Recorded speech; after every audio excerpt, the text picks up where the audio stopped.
Di video kemarin kita sudah membahas terkait dengan 3 sumber kewenangan pemerintahan. Nah, video kali ini contoh kewenangan atribusi, delegasi, dan mandat. Nah, untuk itu video inilah saya buat.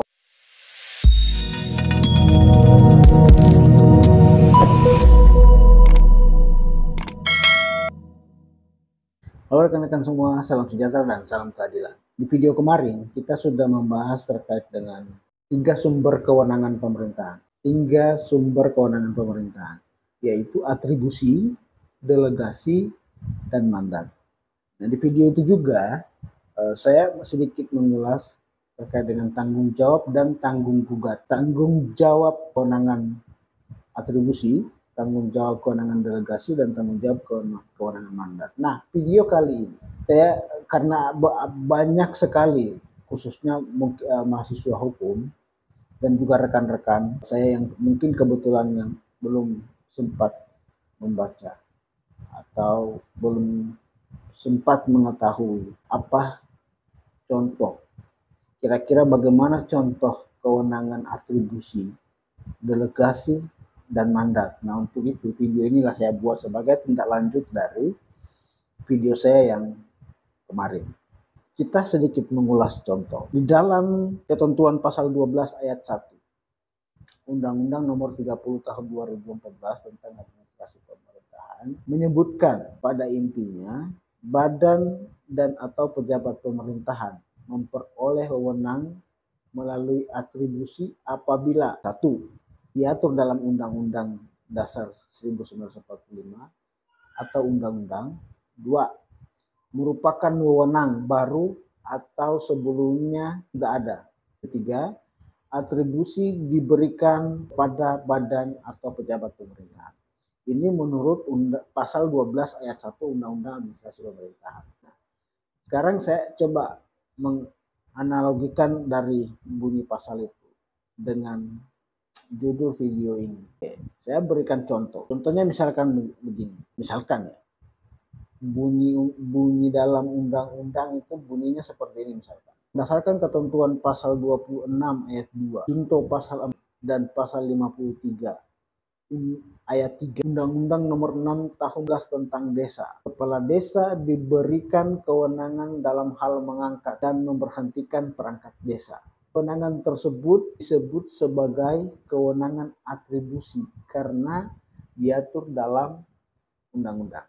Ini menurut pendapat saya. Jadi, karena kepala desa diberikan kewenangan oleh undang-undang desa untuk mengangkat dan memberhentikan perangkat desa, maka kewenangan itu diatur dalam undang-undang, maka itu disebut sebagai kewenangan atribusi. Itu contoh pertama.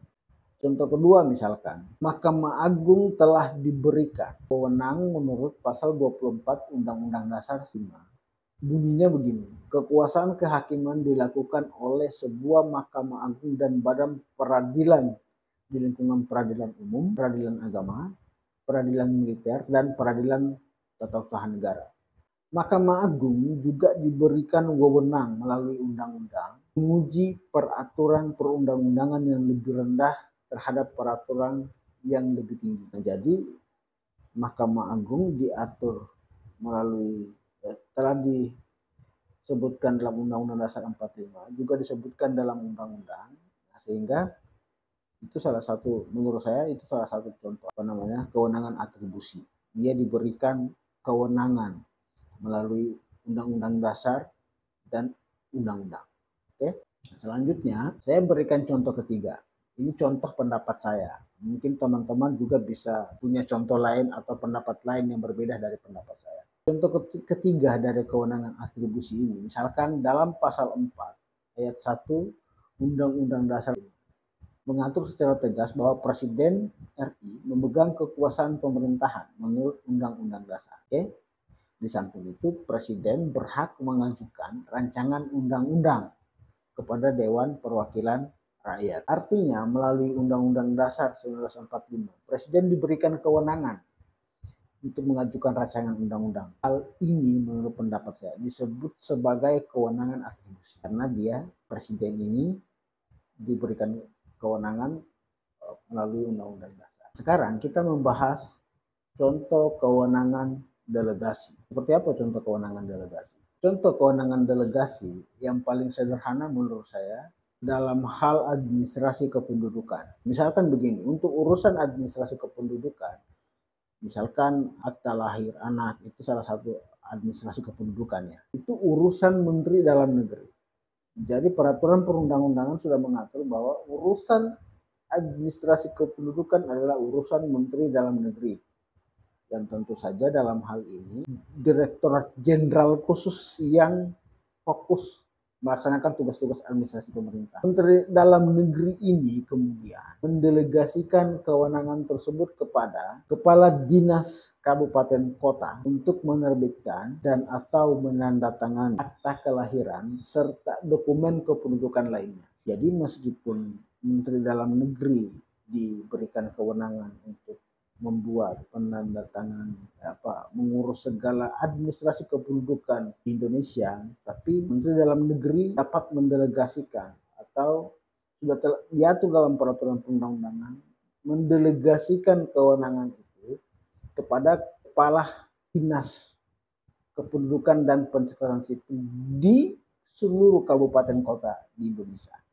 Bayangkan saja kalau tidak didelegasikan, maka seluruh pengurusan administrasi kependudukan larinya ke Jakarta, ke pusat. Nah itu ribet lagi. Nah makanya itulah salah satu contoh yang menurut saya contoh kewenangan delegasi. Namun demikian, seperti yang sudah kita bahas sebelumnya bahwa pemberian kewenangan ini haruslah diatur dalam peraturan perundang-undangan. Nah bisa saja diatur dalam peraturan pemerintah, peraturan presiden, atau bahkan peraturan menteri dalam negeri. Pengetahuan saya sudah banyak pengaturan-pengaturan, sehingga kita tidak perlu bahas lagi. Yang ketiga, contoh kewenangan mandat. Untuk sederhana sumber kewenangan pemerintah berupa mandat ini, misalkan Kepala Dinas Lingkungan Hidup DKI Jakarta berhalangan hadir untuk sementara waktu untuk melaksanakan tugas-tugas yang diberikan kepadanya. Kemudian kepala dinas tersebut dapat memberikan mandat kepada bawahannya untuk melaksanakan tugas rutin, karena misalkan kepala dinas ini pergi ke luar negeri urusan dinas misalkan selama 1 minggu. Nah, kepala dinas ini karena dia minggu berurusan di luar negeri, maka dia dapat menunjuk pelaksana harian untuk melaksanakan tugas-tugas kepala dinas selama seminggu dengan ketentuan tidak melanggar hal-hal yang sudah kita bahas beberapa, misalkan soal merubah status kepegawaian dan segala macam.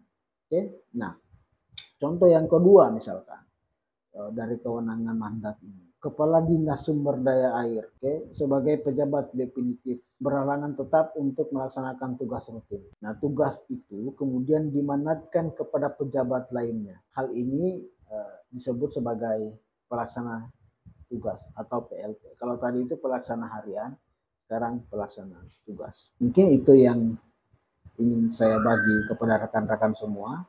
Apabila ada pendapat, komentar, silakan komen di kolom komentar, komennya yang baik dan sopan. Kita saling berbagi saja. Oke, demikian. Assalamualaikum warahmatullahi wabarakatuh.